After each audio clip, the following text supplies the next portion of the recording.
Welcome back to another episode of The Complete Plate. And today we're actually going to just dive right into it, and we're going to be discussing gut health, as it is an issue that affects so many of us.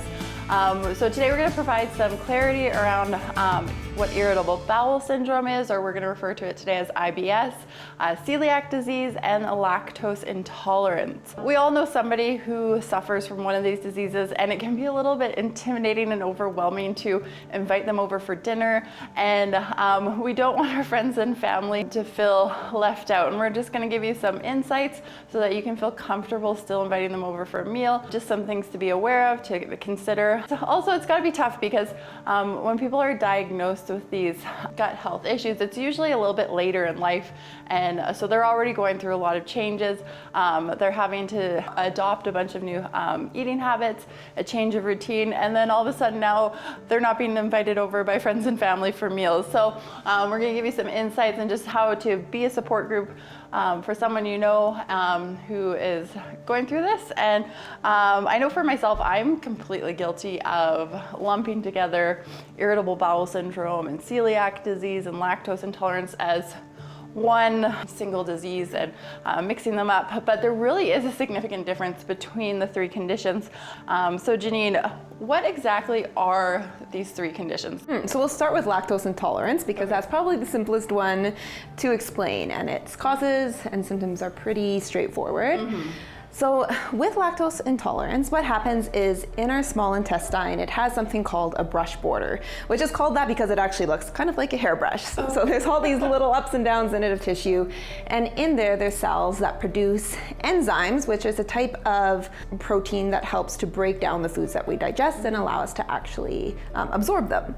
And so with that, our body produces an enzyme called lactase. And that's something that breaks down the milk sugar, lactose, into components we can actually absorb.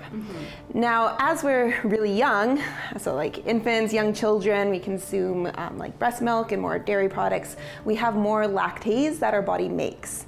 So it's not as common in younger children. But as we get older, we tend to make less of that enzyme. And so it's actually quite common as people kind of get up in their adult years that they find it harder to tolerate large amounts of dairy products. And so what will happen, and I know this is kind of like awkward for some people to talk about. We'll talk a little about gas and our bowel movements, but you find that you get bloating, cramping, or diarrhea with it, as well as quite a bit of gas usually, because the milk sugar isn't being digested. It's making its way into our colon, pulling in water along with it, and then also the bacteria that live in our colon have like a heyday. They're excited. They have something to eat, so they start breaking down the lactose, and that's where a lot of the gas comes from. Now, people find the amount of dairy they can tolerate really varies. And so it's something that you just need to work with your healthcare provider with. It's a bit of trial and error.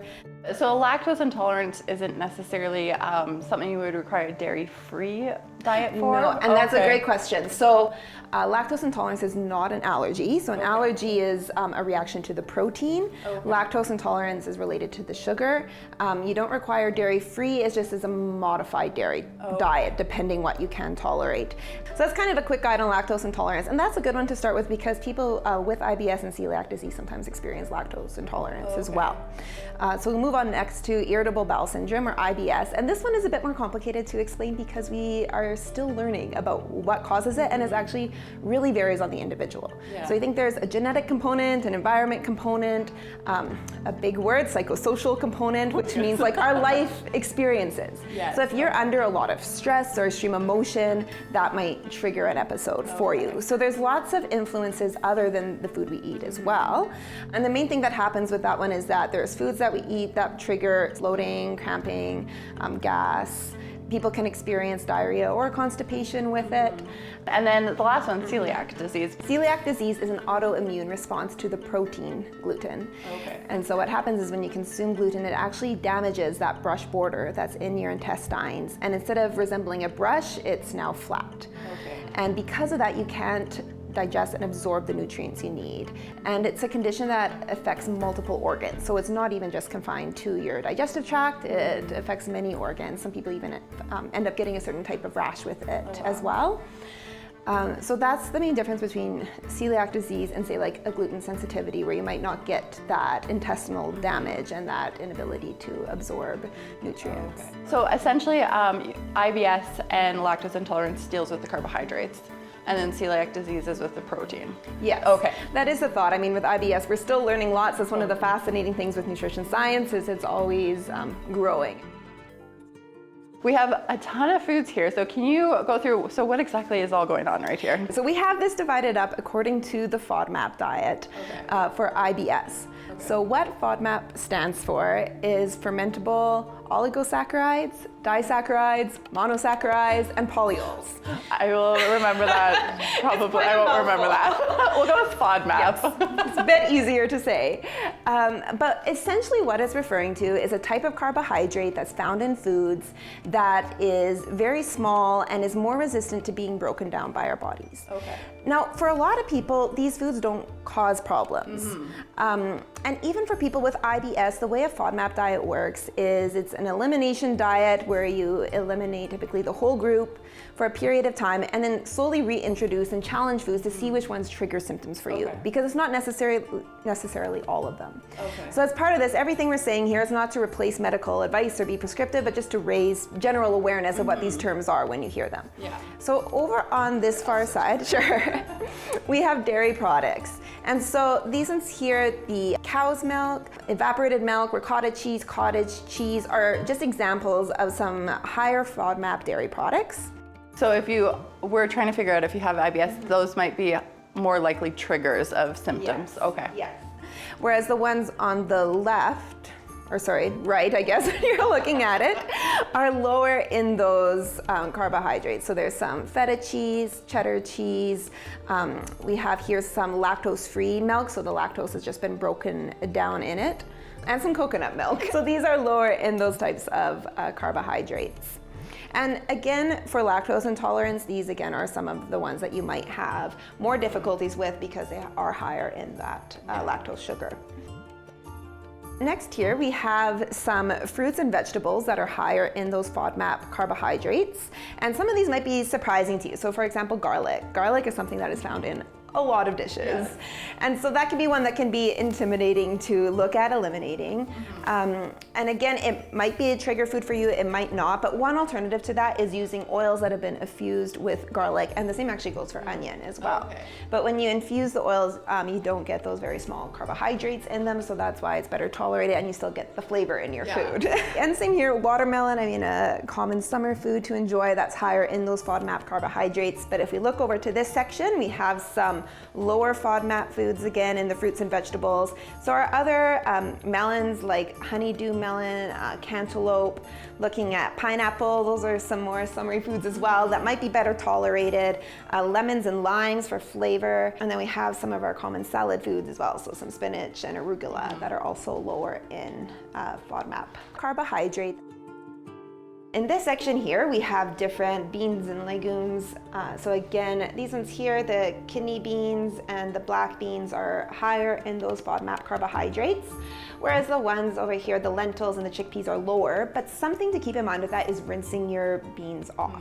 So even the lentils and the chickpeas can cause issues if they're left in the juices in the can. So making sure they're really well rinsed because of the starches. And then finally here we have some barley, bagels, and bread. And now this is where a lot of confusion happens in crossing over IBS and gluten intolerance.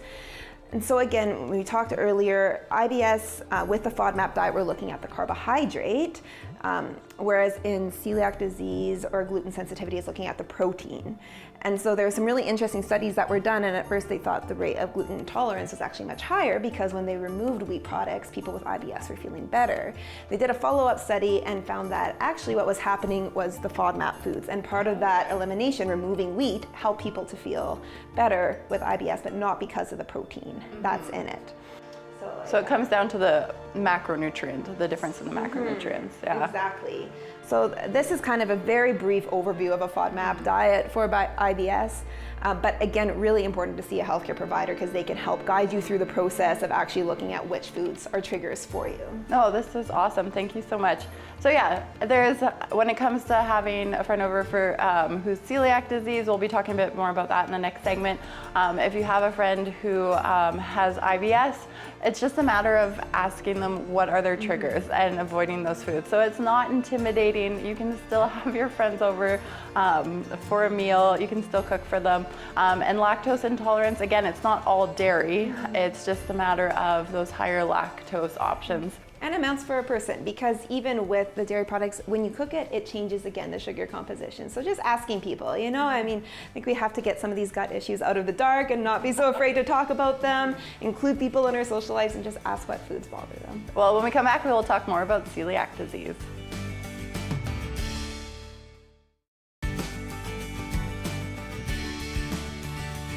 Welcome back to The Complete Plate. So we've just covered IBS and lactose intolerance, and now we're going to discuss celiac disease.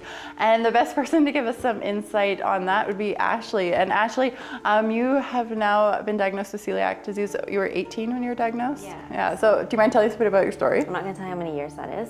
But so first of all, I was diagnosed with IBS, or they thought it was IBS. My mom actually got tested first for celiac disease when I lived overseas, and she tested positive, so they got me in right away, and I tested positive as well. So I don't know if it is technically a hereditary disease, but it was passed along to me. So, and a lot of people think it's like an unfortunate thing, but I actually don't mind it, because it kind of makes me like venture out and try different things. And being a pastry chef, I've had to experiment with all these different flours and then some. Like the list of flours can go on and on and on, not just the flours that we have in front of us. It helps me like learn more about other people's problems and stuff like that. Not problems, but like diseases and food allergies and whatnot. So. Well, you've got a very positive attitude about it, because I think for a lot of people, it's just such a huge change of eating routines and eating habits that you've established for so many years. And all of a sudden you can't just order a pizza, and you have to be very cautious of eating out just in general. What are some of the things you miss the most, I guess, from before, some of the foods you miss the most? This is not a particular food I miss the most anymore. It's more the convenience. So when my husband wants to go out for dinner, we have to be very selective of the place that we do go to, because I can't always go there, and they'll say that the common question that the servers ask, it's an allergy, and my husband actually, he's like, no, she has the disease. Like, you have to be really careful with her. It's the cross-contamination that really makes me sick. Yeah, and I think a lot of people are just starting to understand that, but there are still so many of us that, until we became friends, I was honestly very naive to what celiac disease was and how careful you have to be with cross-contamination. So Janine, can you give us just a little bit more information? What is gluten and why does that cause such problems? That's a great question, and something that I think gets forgotten about a lot. I mean, people talk about gluten and there's a big hype that gluten is bad for you. Gluten is just a protein. So for people that have celiac disease and that autoimmune response to it, it's a very important protein and it has a lot of negative consequences. For the majority of the population, they can tolerate gluten fine. Their body digests it just fine. It doesn't have that immune response to it. And one of the functional purposes of it, which Ashley will talk about, is that it's a binding protein. So that's why you might notice that gluten-free products and gluten-containing products often look quite different from each other. And it's the role that gluten plays when you are baking and the chemical process of that. And the cross-contamination that Ashley talked about is so important. So it takes a very, very small amount of gluten, like smaller than what you can see, to cause a reaction in someone. So say if we had a cutting board here and I slice my bread on it, get rid of it, put Ashley's bread on it and slice that, that's cross-contamination, even if I don't see the crumbs that's impacting it. Another example is like deep fryers in restaurants. So we really have to be mindful of that when we're preparing food for people that have celiac disease. And again, restaurants, as Ashley said, is a big issue. I feel like there's a lot more people who are very convicted in going gluten-free who don't necessarily need to go gluten-free. But giving up gluten, does it encourage weight loss? No, and that's actually a very interesting misconception, especially so people who do have celiac disease that cut gluten out from their diet actually either stay the same weight or gain weight, because part of the symptoms of celiac disease that's untreated is you can't absorb anything. And so now your body's absorbing nutrients again, which is a good thing, right? But it's definitely not involved in weight loss. And again, for gluten-free products, there's naturally occurring gluten-free products like things, say, like quinoa or rice that do not contain gluten. But then there's gluten-free treats that are made from different flour combinations. And just because it's gluten-free definitely does not mean it's healthier. There's actually usually more sugar and fat added, especially into the store-bought brands, because it doesn't taste the same.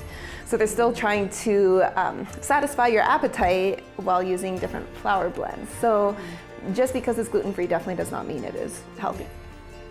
Speaking of flours, gluten is a main component in wheat flour, and wheat flour is a main component in a lot of our baking, and it's really tough to replicate that. But in front of us, we have some examples of some replacements for flour. Right.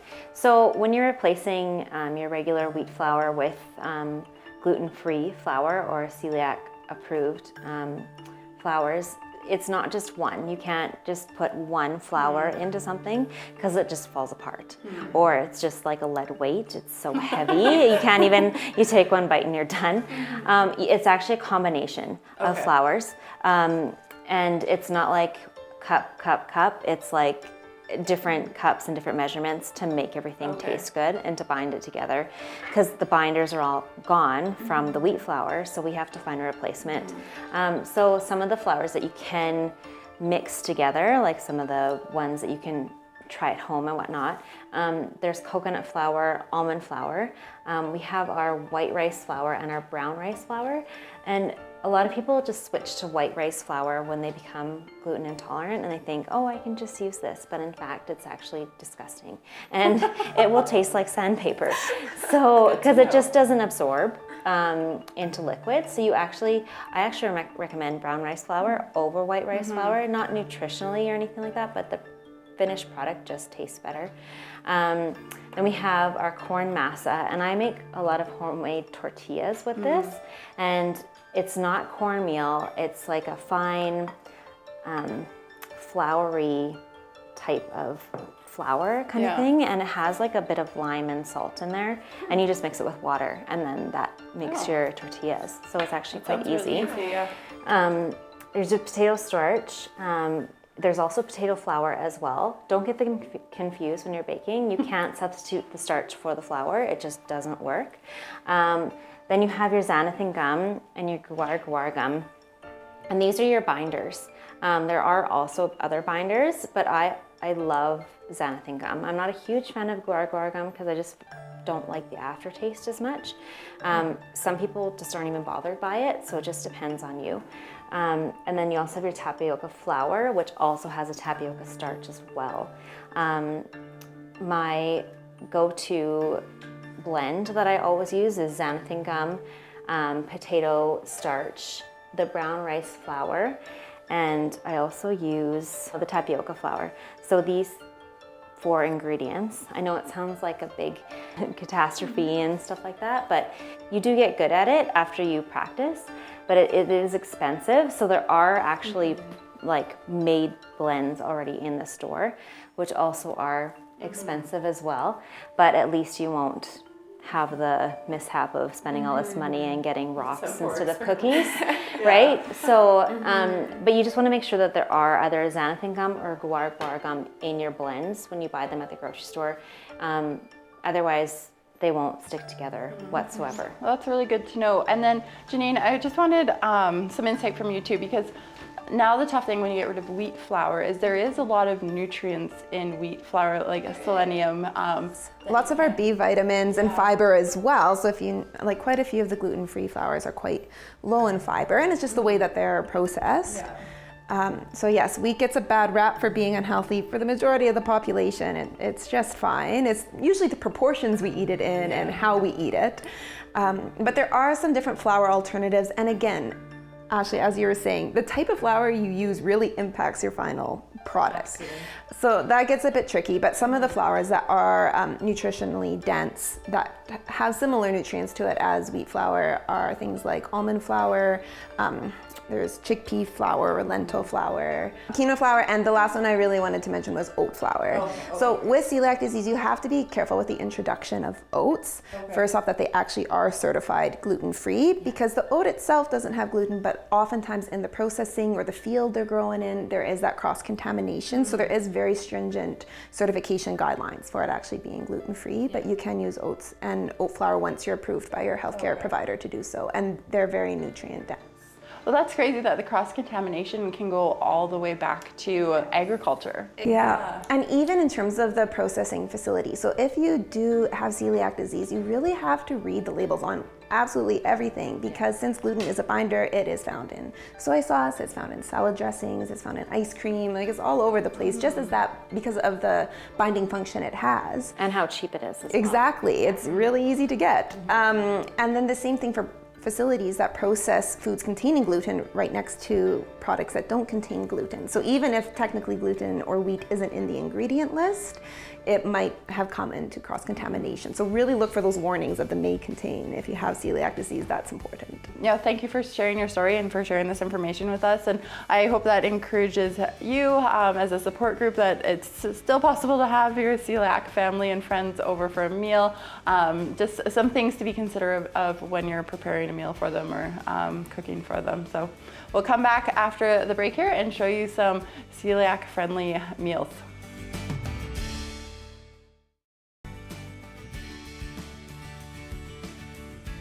Welcome back. We're really excited. Ashley's just going to show us a couple simple, quick, celiac-safe, gluten-friendly recipes that you can make at home.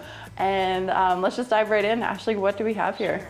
Well, first of all, I'm just going to point out real quick, there is a little thing on here, and if you can see it, it says Canadian Celiac. So that's the approval that you want to look for when you're looking for celiac safe things at the grocery store. So anything pre-made that you're not going to make it? Right, yeah, exactly. And a lot of, even the stuff in the gluten-free aisles will have that, even if it is Perfect. purely gluten-free.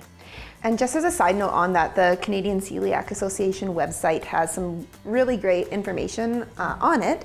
And one of it is a list of restaurants that are safe to eat at in Calgary if you do have celiac disease. So I recommend checking them out. And it's like that in every city too. So if you just get on the web and look at celiac, the celiac scene, they have a huge list of restaurants and even grocery places that you can go to that you won't actually get sick at. So yeah, which is bonus when you're on a super date. Nice. So first of all, we're gonna start with fish tacos, which is Janine's personal favorite. Smells delicious in here. It actually does. I'm not just saying that. I think this will be good. So we just have a white fish here. You can use any white fish. Tilapia is even fine. This is cod. So we just put almond flour over top and then some dried herbs. And then I just baked it at 325 for about 30 minutes, and it was frozen. So if you are doing it fresh, keep in mind that it will be a shorter time than 30 minutes. And what kind of dried herbs? That's what I was just going to ask. For us less kitchen savvy, what exactly is dried So I herbs? just have like dried onions and some dried garlic and some dried oregano, some dried basil I also put on there. Are there any, I guess, herbs that you do not want to put with fish that you're like, oh, that is not a good combination? It depends if it's a white or like a pink fish. White fish is pretty, it's like the chicken of the sea is pretty much white fish. That's what chefs call it. Pink fish, like the salmon and stuff, there are certain things you do not like. Basil and salmon, nah, I just, like, I mean, certain palates probably would like it, but I think that's disgusting. So, So you're pretty safe then. You can really yeah, absolutely. And it depends on your palate. Like sometimes you like things, sometimes you don't. So, so really simple. So you're just gonna take a tortilla, and these are white rice flour. Yeah. So I usually make my own corn tortillas, as I was mentioning earlier, and they're super simple. But sometimes you can't find the masa flour everywhere, but you can usually find white rice tortillas.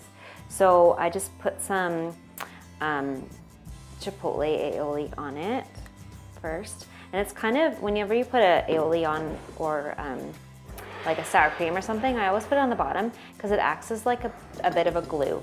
So It'll help roll things up. Then you just put some of the fish on top, and you just want to break it apart with a fork.